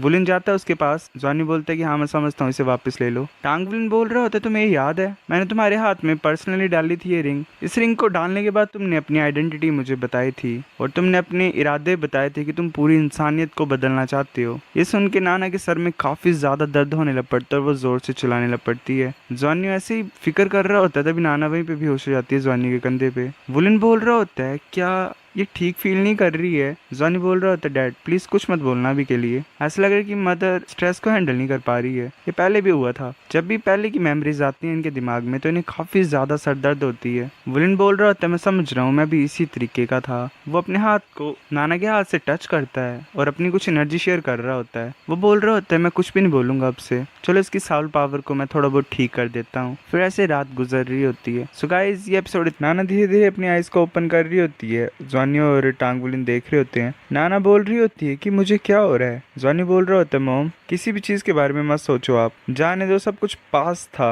अब सब कुछ खत्म हो चुका है। नाना बोल रही होती तुमने अभी भी बोला कि हम एक टाइम पे एक दूसरे से प्यार करते थे। वुलन कुछ नहीं बोल रहा होता। फिर कुछ टाइम के बाद बोलता है जो भी चीजें 10,000 साल पहले की हैं वो सब कुछ पास्ट है, वो हमारी हिस्ट्री है। तुम्हारी बॉडी खुद नहीं जानना चाहती, कुछ भी याद नहीं करना चाहती जो भी हुआ था पहले, तो याद मत करो। चलो आगे का देखते हैं, फ्यूचर का देखते हैं। अभी के लिए तुम मुझे स्ट्रेंजर की तरह ट्रीट कर सकते हो। मैं काफी ज्यादा आभारी हूँ तुम्हारा मेरी जिंदगी के लिए। मैं अपनी बाकी की बची हुई जिंदगी तुम्हारी जिंदगी को बचाने के लिए लगा दूंगा, चाहे तुम्हें पहले की मेमोरीज आए या ना आए। मैटर ये चीज करती है कि हम फ्यूचर में साथ में हो सकते हैं।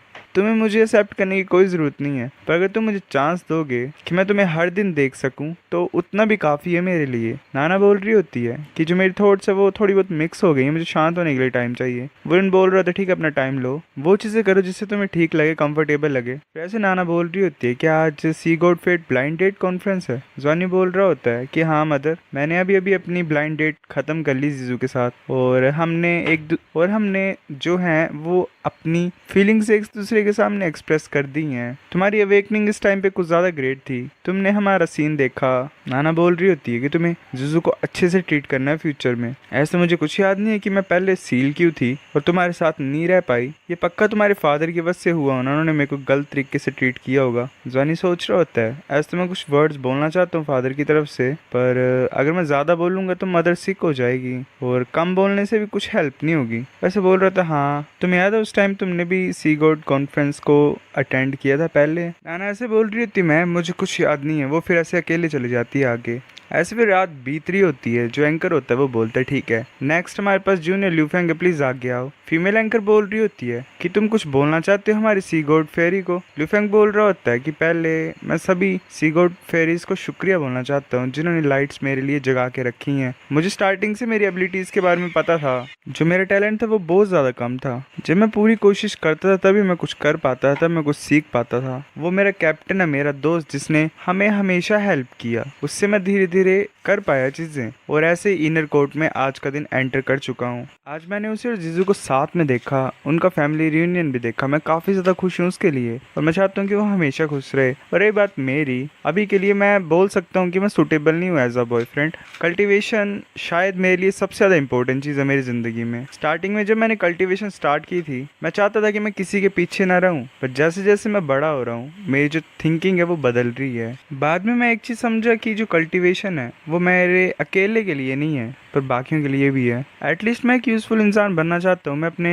साथियों के ऊपर बोझ नहीं बनना चाहता हूँ। मैं टॉप पे पहुंचना चाहता हूँ सॉल मास्टर्स के। मैं आगे बढ़ना चाहता हूँ और ये चीजें अचीव करना चाहता हूँ। तो अभी के लिए मैं कुछ भी प्रॉमिस नहीं कर सकता हूँ इमोशनली, एटलीस्ट इस स्टेज के ऊपर नहीं। तो प्लीज सी गॉड फेरीज अपने लैंप को बुझा दो। आज का दिन मैं सिर्फ अपने साथियों के लिए आने के लिए आया था यहाँ पे, ताकि हम सारे चैलेंजेस साथ में फेस करें। जो लाइट्स होती हैं वो बुझ रही होती हैं बट एक लड़की लाइट नहीं बुझाती है। एंकर बोल रही होती है क्या अभी भी एक सी गॉड फेरी बची हुई है जिसने लैंप बचा के रखा हुआ है जूनियर ल्यूफेंग के लिए? क्या तुम श्योर हो इसके बारे में सी गॉड फेरी, क्योंकि तुम में अकेले बचे हुए हो? अगर तुम श्योर हो तो हम नेक्स्ट स्टेप्स के लिए प्रोसीड करते हैं। वो लड़की अपना जो वेल होता है उसे हटा देती है और बोल रही होती है कि मैं श्योर हूँ। वो जिंगजुआन होती है। ल्यूफेंग हैरान होकर बोल रहा होता है जिंगजुआन, मतलब वो ब्लश मार रहा होता है। हमें बताया जाता है जो लड़की ल्यूफेंग के सामने होती है वो उसी की क्लासमेट होती है, जो कि 33 स्काईविंग्स में से एक होती है, जो कि रैंक 20 पे होती है बाकी 33 में से। ऐसे शांत ये है लड़की, पर दिल थोड़ा सा वो है, मानता नहीं है। मतलब अगर अपेयरेंस की बात करें तो जिंगजुआन डेफिनेटली एवरेज से ऊपर की लड़की थी। एक तरीके से बताए रहे होते हैं उसके डिटेल्स के बारे में। जो एंकर होता है वो बोल रहा होता है तो कुछ ज़्यादा इंटरेस्टिंग स्टोरी है। जूनियर तुम स्टार्ट कर सकते हो। जिंगजुआन बोल रही होती है मुझे लगता है कि जो खुशी है वो एक ऐसी चीज़ है जिसके लिए मैं खुद ब खुद खुद मेहनत करनी चाहिए। मुझे पता है कि तुम्हारे पास कोई इंप्रेशन नहीं है मेरा, तुमने मुझे नोटिस भी नहीं किया होना ऐसे, पर मैं काफी ज्यादा टेंशन पे कर रही हूँ तुम्हें 6 सालों से। ये सुन के बाकी सभी ऐसे गुजार चेयर कर रहे होते हैं। क्वानली बोल रहा होता है, क्या इस इंसान को भी अटेंशन मिल रहा है एक लड़की का? ये कुछ शो ऑफ कर रहा होगा पक्का, या फिर अपनी आइडेंटिटी ऐसे बक रहा होगा कि ये वन ऑफ द 7 शर्क के 7 मॉन्स्टर्स है। मैंक्विन बोल रही होती है कि तुम हमेशा सोचते हो कि ये शो ऑफ करता था या फिर ऐसा वैसा। ध्यान से सुनो जिंगजुआन क्या बोल रही है। जिंगजुआन बोल रही होती है कि मैं एक काफी ज्यादा अनहैप्पी फैमिली में बड़ी हुई हूँ। जब मैं यंग थी तो जो मेरे फादर थे वो डिसेबल हो गए क्योंकि उनको जुए की आदत थी। हर इस टाइम मेरी मदर ही सारी कोशिश कर रही है, मतलब जितना भी मेरे को सपोर्ट था, पूरी फैमिली को सपोर्ट था, वो मेरी मदर ने किया है। मुझे भी पता कि अगर मैं नहीं होती तो मेरी मदर इतनी मेहनत करती नहीं। ऐसे तो मेरे डैड डिसेबल है, फिर वो चुपचाप ही निकल जाते थे ऐसे ही जुआ खेलने के लिए। ऐसे बकवास करते थे कि वो चीज़ों को बदलना चाहते हैं ताकि ज़िंदगी मेरे और मेरी मदर के लिए आसान हो जाए। वो अपने आप को प्रूव करना चाहते थे, पर एक इंसान सच में जुए से प्रूव कर सकता है अपने आप को? मेरे डैड हैंडसम थे जब वो यंग थे।